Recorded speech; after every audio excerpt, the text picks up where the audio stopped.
चलेगा। इधर कब तक हो जाएगा? अब तुम्हारे चैप्टर बचे कितने हैं? इसके बाद तुम्हारे दो एक चैप्टर मेन बचा है वो न्यूमेरिकल वाला अकाउंटिंग रेशियो, उसमें भी मुझे गिने चुने रेशियो पढ़ाने 7-8, ठीक है ना। कैश फ्लो का 3 क्वेश्चन है। कैश फ्लो में पूरा भूल गए। तो कैश फ्लो में मुझे मेरे को थोड़ी टाइम लगेगा। ये अभी आपके पास 10 दिन है ना जी, नवंबर में खत्म हो जाएगा पूरा। दिसंबर में आपका एक राउंड हो जाएगा, एक राउंड जनवरी में हो जाएगा। अगले संडे को 4 बार मेरा टारगेट है आपको रिवाइज कराना।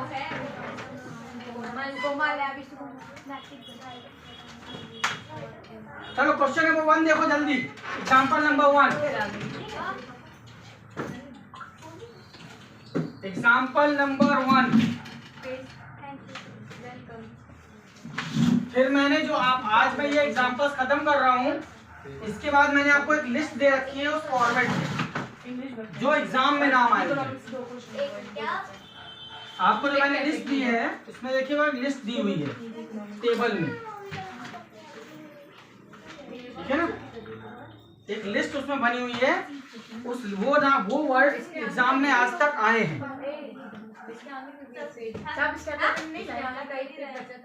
चैप्टर कौन सा है?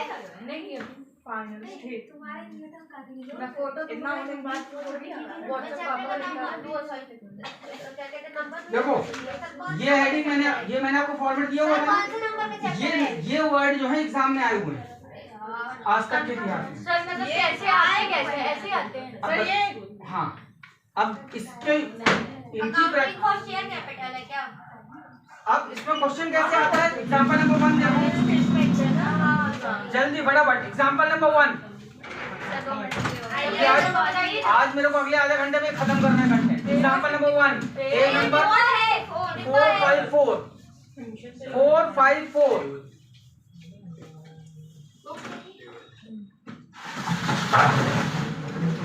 एग्जांपल नंबर 1 पेज नंबर 454 मिला? उसमें ना मिलेगा, एक साथ जरूर छपेगा। अच्छा चलो ध्यान दो। क्वेश्चन कैसे आएगा? As per schedule 3 of company act 2013 under which head and how the following items are disclose. Head बताने को बोला, तो जो हाउ डिस्क्लोज वर्ड है ये नहीं आता एग्जाम। आपको पूछेगा हेड क्या होगा इसका, ठीक। तो आपको कितने नाम दिए हैं? 4। अब कॉल इन एरियर कहाँ आता है? देखो क्या लिखा है, call in arrear share holder fund. देखना फॉर्मेट में याद आए। चलो नहीं लिखवाया है, मिलेगा।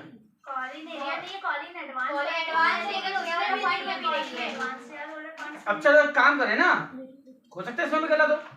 कॉल इन एरिया ढूंढो ऊपर की लिस्ट में, ऊपर लिस्ट बनी है ना, शेयर होल्डर फंड में कॉल इन एरिया लिखा है क्या? नहीं है कॉल इन एरिया इतना एक नाम को इतने बड़ी नहीं है। शेयर होल्डर फंड में 3 नाम है। सो जाएगी इसी टाइम। हाँ 3 नाम है। शेयर होल्डर फंड में शेयर कैपिटल आता है, रिजर्व एंड सरप्लस आता है, money reserve against share warrant आता है। मनी रिजर्व तो सब कुछ है ही नहीं। हाँ और कॉल इन एरिया देखो, कॉल इन एरिया एक में रिजर्व नाम लिखा है, एक में इक्विटी शेयर सब प्रेफरेंस शेयर वही नहीं है सर। नहीं दिया? नहीं सर, कॉल इन एरिया नहीं ऐसे ही नाम दिखा देगा क्या? वैसे देगा तो हो गया बच्चे पे। तभी तो बच्चों की तैयारी करा रहे हैं सर मतलब ये नहीं तभी लिख के आना पड़ेगा वो शेयर होल्डर फंड में। वहाँ ना दिया होगा समरी में शेयर होल्डर फंड ना। यहाँ पूरे में किसी में नहीं लिखा है कॉल इन एरिया। एडवांस है वही के advance. Sir call in advance अगर करेंट लायबिलिटी में तो क्या अगर नॉन करेंट लायबिलिटी को कॉल इन एरिया होगा। तो चलो अब याद हो जाएगा। कॉल इन एरिया कहाँ मिला? लिस्ट में नहीं लिखा है। इसमें क्या एग्जांपल में लिखा हुआ है? शेयर होल्डर फंड में जा रहा है। चलिए डिस्क्लोज मतलब क्या होता है? हाँ डिस्क्लोज नहीं याद रखना है, डिस्क्लोज का कोई मतलब नहीं। चलिए अगले में आइए। Share application money pending allotment, वो तो उसका वही हेड है, ठीक है ना। फिर क्या लिखा है? अनपेड डिविडेंड, अनपेड है। प्रपोज डिविडेंड कहाँ लिखा था? Current liability, short term provision में था ना। अब उसका अभी आपसे सब हेड नहीं पूछा, केवल उसने क्या पूछा? हेड। तो हेड क्या है? करंट मेरे को भी लायबिलिटी, देखो करंट लायबिलिटी लिखा है। Yes sir. फिर इंटरेस्ट एक्रूड, एक्रूड कहाँ मिला था? ये भी करंट लायबिलिटी में था। Other current liability, accrued word, unaccrued लिखा है। एक्रूड भी लिखवाया है। अदर करंट लायबिलिटी सर आपने अदर करंट लायबिलिटी में ना उसका मेन हेड क्या है? Current liability. देखिए आपने अक्रूड को अनअक्रूव्ड कराया था, नहीं कराया था? हां हमने करवाया था सर। क्या है, किस चीज का है? करंट लायबिलिटीज में अनअक्रूड, और ये क्या लिखा? एडवांस। एक्रूड भी नहीं लिखा होगा। अक्रूड लिखवाया था आपने, फिर बाद में अनअक्रूव्ड करवा दिया क्योंकि दो जगह अक्रूड मिल रहे थे। एक्रूड जाएगा करंट एसेट में। अरे रुक जा, रुक जा, रुक जा, रुक जा। इसने एक्रूड मालूम क्या लिख दे रहे हो? क्या लिखा है? बोरोइंग पे है, लोन पे, इसलिए करंट लायबिलिटी है। आउटस्टैंडिंग है, एक्रूड वर्ड की तरह मैंने आपको क्या बोला था? हां ऊपर पूछ भी तो रही थी, क्या आप बताए तुमसे? आउटस्टैंडिंग, प्रीपेड, एक्रूड, अनअक्रूड, ये होते हैं इनकम। ये इनकम में होते हैं, ये एक्सपेंस में होते हैं। तो ध्यान देना क्या कॉम्बिनेशन बना देते हैं कई बार लोग घुमाने के लिए। लोग इसको बोल देते हैं आउटस्टैंडिंग इनकम और इसको बोल देते हैं एक्रूड एक्सपेंस। इसी को बोल देते हैं क्या?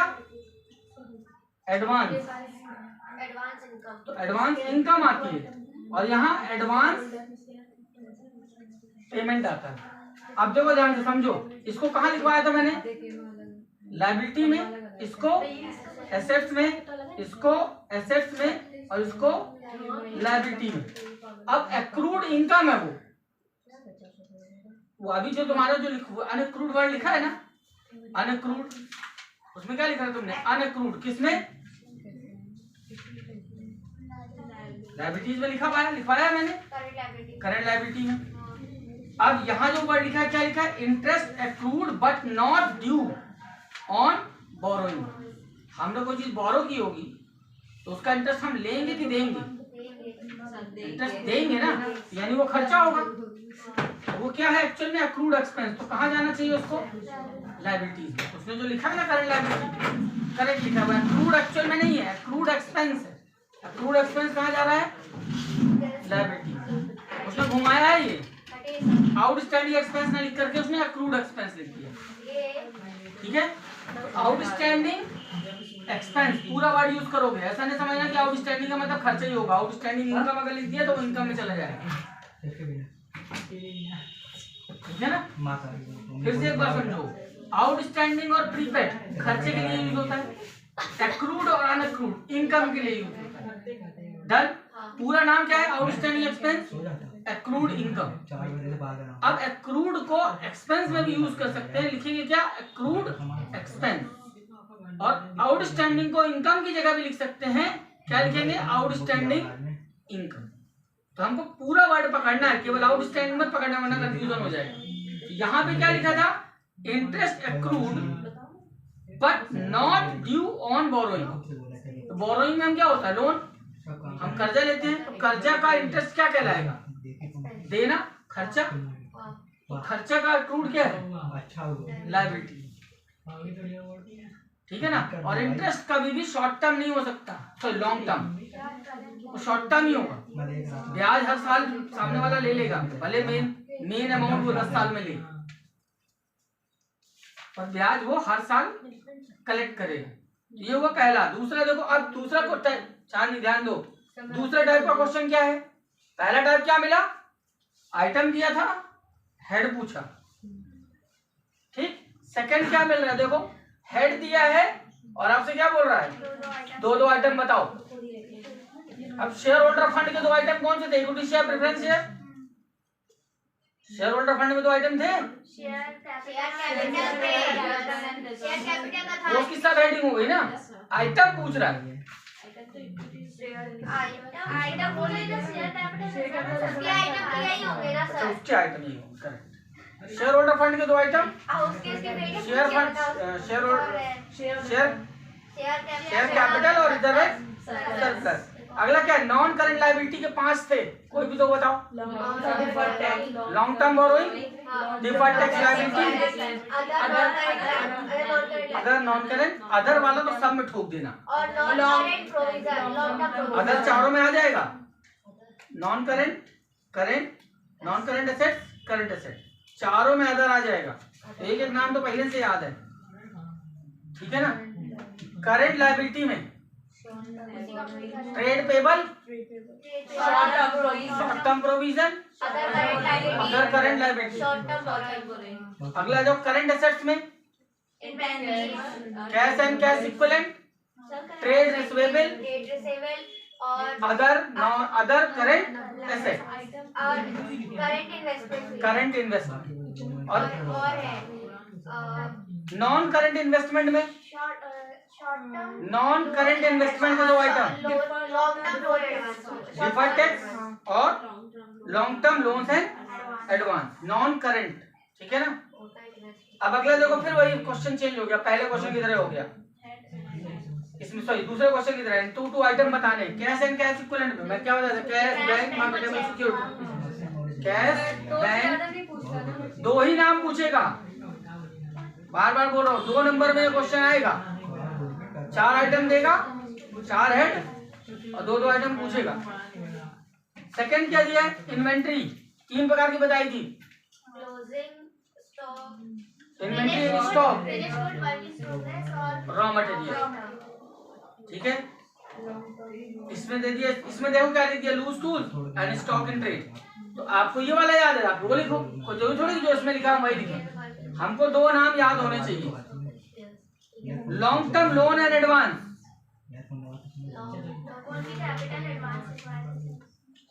Long term loan and advance मैंने बताया था, हम लोन या एडवांस किसको दे रहे हैं, लॉन्ग टर्म दे रहे हैं एम्प्लॉय को, एम्प्लॉय को दे सकते हैं, शेयर होल्डर्स को दे सकते हैं, पार्टनर्स को दे सकते हैं और अपनी सब्सिडरी कंपनी को दे सकते हैं। तो इसने क्या वर्ड लिखा देखो, सिक्योर डिपॉजिट और कैपिटल एडवांस, है ना। अब ट्रेड रिसीवेबल में डेटर एंड बिल्स रिसीवेबल, इसमें क्या लिखा है, fix tangible assets, land, building, table, chair, furniture, जितने नाम याद आ जाएं। अब अगले क्वेश्चन में फिर आपसे वही पूछ रहा है, हेड बताओ, लूज टूल,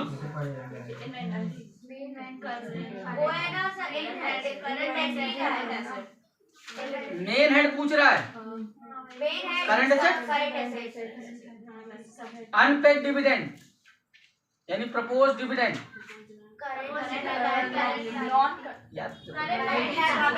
अब याद करने का शॉर्टकट समझो, पहले तो ये दिमाग लगाओ,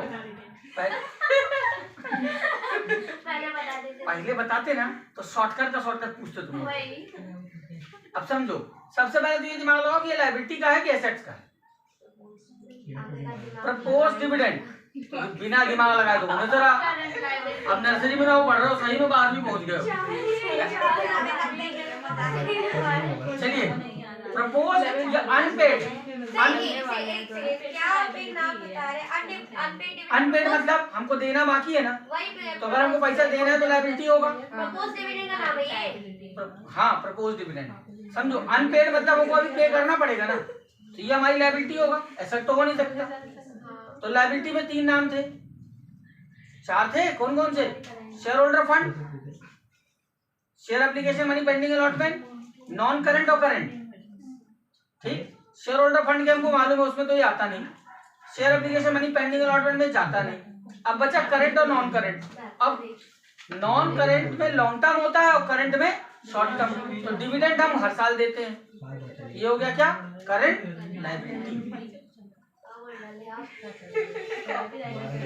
लायबिलिटी में कौन कौन से हेड आते हैं बताओ, share holder fund, share application, money pending allotment, non current liability, current liability. अब ये क्या बोल रहा है, अनपेड डिविडेंड, तो ये तो लायबिलिटी हुई, ये हुआ एसेट। समझना बात, एसेट है, एसेट में क्या था, non current asset, current asset, capital commitment है, कंटिजेंट, यही था ना। अब समस्या क्या लिखा, अनपेड डिविडेंड। अनपेड है यानी हमको देना है, तो हमारी एसेट तो होगी नहीं, होगा लायबिलिटी। अब लायबिलिटी में हमको क्या ध्यान देना कि ये किसमें से आ रहा है, तो डिविडेंड इसमें मिला नहीं था, इसमें कोई आइटम होता नहीं, अब ये दोनों बचे, ये लॉन्ग टर्म ये शॉर्ट टर्म। तो डिविडेंड यानी प्रॉफिट हमको हर साल बांटना पड़ता है, तो वो किसमें गया, करंट। ठीक है ना। अगला बताओ क्या है, कॉपीराइट पेटेंट। कॉपीराइट और पेटेंट एसेट्स है, एसेट्स है किसमें, intangible fixed asset. Intangible fixed assets किसका आइटम है, इसका, इसका या इसका, इसका ना, नॉन करेंट एसेट। अगला क्या है, लैंड एंड बिल्डिंग इसी का है। नेक्स्ट डिबेंचर रिडेम्पशन रिजर्व, जल्दी बताओ इसका आइटम हुआ, क्योंकि इसी में आता है रिजर्व एंड सरप्लस, और जितने प्रकार के रिजर्व होंगे सब कहाँ जाएंगे, शेयर होल्डर्स फंड में। Stock in trade, stock stock inventory current asset. चलिए अगला, प्रोविजन फॉर एम्प्लॉय बेनिफिट। क्या प्रोविजन फॉर एम्प्लॉय बेनिफिट, हाँ उसका है क्या, प्रोविजन एंड सर उसका है, करंट लायबिलिटी का है, लॉन्ग टर्म प्रोविजन करंट में नहीं जाता, शॉर्ट टर्म इसमें जाएगा।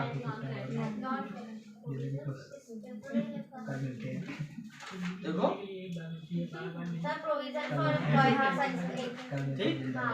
अगला क्या है, डिबेंचर, वो भी इसी में है, लॉन्ग टर्म होता है। फिर डिपॉजिट यानी same public deposit. Capital redemption reserve और रिजर्व एंड सरप्लस उसका दूसरा ग्रुप है। शेयर फॉरफिटेड अकाउंट, ये उसमें भी नहीं मिला था हमको, और शेयर फॉर इसको ध्यान से अंडरलाइन कर लो क्योंकि मिला नहीं। शेयर होल्डर फंड में जा रहा है। देखो एक चीज और गौर करो, कॉल इन एरियर में शेयर होल्डर फंड में गया ना, ना तुम तो पूरी बात है। कॉल इन एरियर किस पे करते हो, शेयर पे करते हो, फॉरफिट भी ऐसा करते हो, शेयर। दोनों कहाँ जा रहे हैं, यानी शेयर से रिलेटेड होगा तो शेयर होल्डर फंड में जाएगा।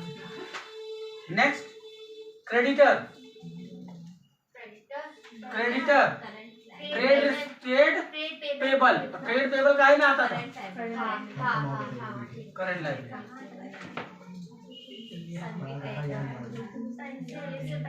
अगला computer software, intangible asset, intangible वाला किसमें था, नॉन करंट में। Interest accrued on investment, accrued accrued asset में है तो करंट एसेट में जाएगा। Next provision for tax, provision sir उसका है current liability, current liability short term provision है ना ये, क्योंकि टैक्स हर साल चुकाना पड़ेगा। संडी क्रेडिटर, अगेन फिर से मिला जो ऊपर मिला था, sundry creditor current liability. Mortgage loan non current में है, और क्योंकि ये लॉन्ग टर्म है, ठीक है ना, तो लॉन्ग टर्म बोरोइंग में जाएगा। सरप्लस यानी रिजर्व एंड सरप्लस का नाम ही है उसका। अगला patent trademark, non current asset, correct. Share in coated companies, एक पॉइंट याद करवा दें मैं, हम दूसरी कंपनी में इन्वेस्ट करते हैं तो वो कहाँ जाता है, नॉन करेंट इन्वेस्टमेंट था, long term investment. Non current investment दूसरी कंपनी के शेयर में पैसा लगाना। प्रीपेड बताओ जल्दी, एसेट है तो किसमें जाएगा, करंट एसेट। अगला वर्क इन प्रोग्रेस, अभी बोला था तुम लोगों ने, अरे उसमें तो और करेंट है इन्वेंट्री में में था नॉन करेंट हाँ ना, 3 नाम कौन कौन से थे? Raw material, work in progress, finish. तो या प्रोग्रेस तो नॉन करेंट एसेट्स में भी है, इन्वेंटरीज में आया था ना, लेकिन भैया तो वहाँ पे क्या था? वर्क इन प्रोग्रेस किसके पहले वर्ड क्या जुड़ा था? Capital work in progress. और ये केवल बोल रहा है वर्क इन प्रोग्रेस, लेकिन इधर तो नॉन करेंट एसेट्स लिखा हुआ है, तो वो सेंटेंस सही करना पड़ेगा उसको। कैपिटल वर्क इन प्रोग्रेस लिखेगा तब मानेंगे, अगर वर्क इन प्रोग्रेस बोलेगा तो यहाँ मानेंगे। चलिए अगला क्या लिखा है? Loss on issue of debenture.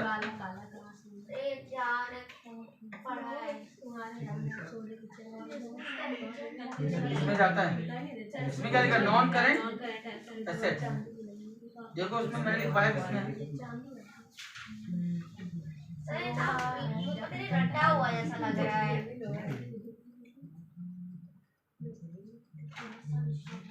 Loss on issue of debenture किसमें बोल रहा है? नॉन करंट एसेट्स में, अदर नॉन करंट एसेट्स। हाँ इसी में लिखा है प्रीलिमिनरी एक्सपेंसेस एंड डिस्काउंट। ये इसको भी अंडरलाइन करो, ये भी अपन को एक बार में याद में नहीं आया, यानी अपन को बाद में ध्यान देना पड़ेगा दोबारा। Stock in trade, stock inventory किसमें आता है? Current asset. Cash and cash equivalent और करंट एसेट। ये हो गई सेवा समाप्त। अब इसके बाद आपको जो घर में करना है, ये तो मैंने यहाँ का बता दिया। अब इसके बाद क्वेश्चन नंबर 1 से लेकर क्वेश्चन नंबर 7 तक ध्यान दो। 1 to 7 ये आप लिख के लाएंगे कल। इनके हेड और सब हेड क्या है बिना देखे पहले आप कर लीजिए, ठीक है। उसके बाद जो छूट जाए उनको आप दूसरे पेन से नोट कर लीजिए। और अलग अलग क्वेश्चन वहां पे लिखने की जरूरत नहीं है। 2 वैरायटी के क्वेश्चन है।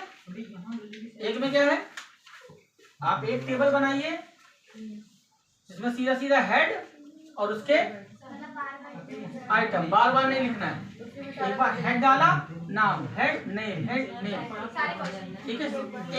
एक बनाओ बस, 7 क्वेश्चन का एक, ताकि एक लिस्ट बन जाएगी ना हमारे पास। एक पेज में ये बना लो, अब बगल वाले पेज में दूसरी लिस्ट क्या है? दूसरी लिस्ट क्या थी? आइटम दिया था, उसकी हेड और सब हेड। एक ये क्वेश्चन बना लीजिए, या ये क्वेश्चन बना लीजिए। 7 पॉइंट को इस पे सॉल्व कर दीजिए।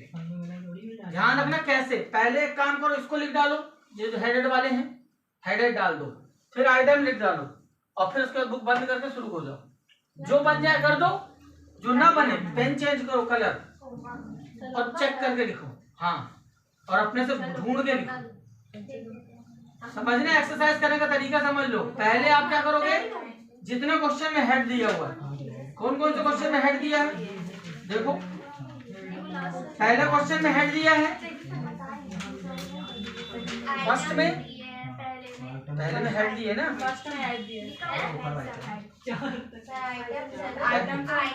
आइटम बताने हैं ना, पहले में हेड दिए हुए हैं।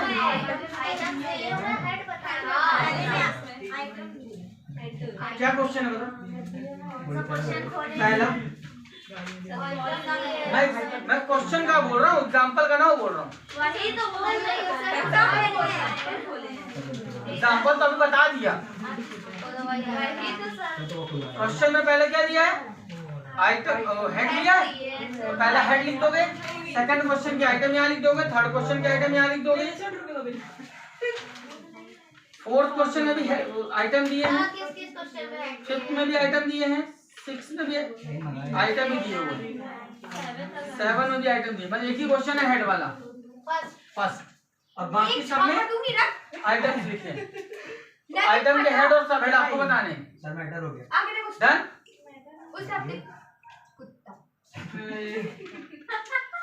महिला में प्यार से बोला कुत्ता।